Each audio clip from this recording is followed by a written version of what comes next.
This year, I made $375,000 trading the E-mini S&P 500 futures as a 26-year-old who has been trading for 7 going on 8 years. Because if you're only looking at the final P&L, you're kind of missing the entire story. To be honest, the beginning of the year was much better for me trading-wise as opposed to the latter half of the year. So January here was great. I took a pretty big loss on January 2nd off of just one single trade, but I managed to keep my losses smaller than most of my wins throughout the month. And then we go to February.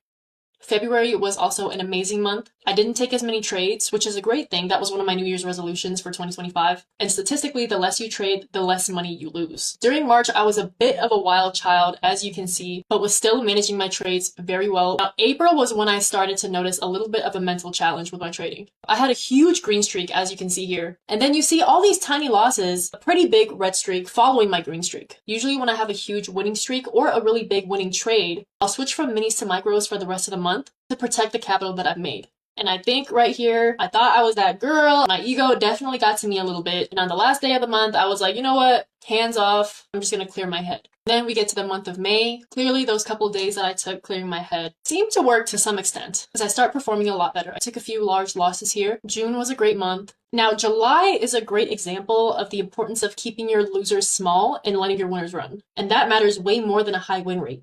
You don't need to be right all the time, and in this industry, you're not going to be. You just need your average win to outweigh your average loss. So I think this month highlights something that a lot of traders overlook, and it's that profitability is not about how often you win. It's about how much you win when you're right versus how much you lose when you're wrong. This is my August.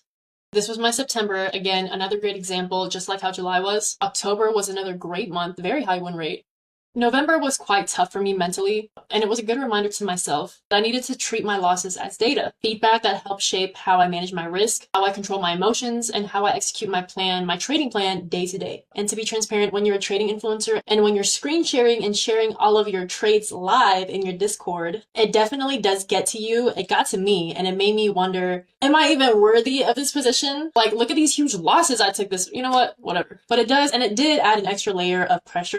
It made me hyper aware of every single outcome, which I think definitely showed this month. But over time, it ended up being really helpful to me. Being super transparent forced me to confront my losses more head on and talk about them openly, which in turn helped me in my trading. December has been a great month for me as well. It's definitely the month where I took the least amount of trades, which I am very proud of. All in all, this year ended very green for me, but obviously, very clearly, it did not come without context. And if there's one thing I want y'all to take from this video, it's to not compare your journey to someone else's. Because you'll see trading influencers, including me, making money now, but what you don't see is the years of trial and error, the blown accounts, the mistakes, and the lessons that I paid for with my own real money. Everybody that you admire in the trading space has their own version of that same story, including you. As long as you stay patient, stay focused on your own process, and trust that your progress will compound as you keep showing up, you're going to be just fine.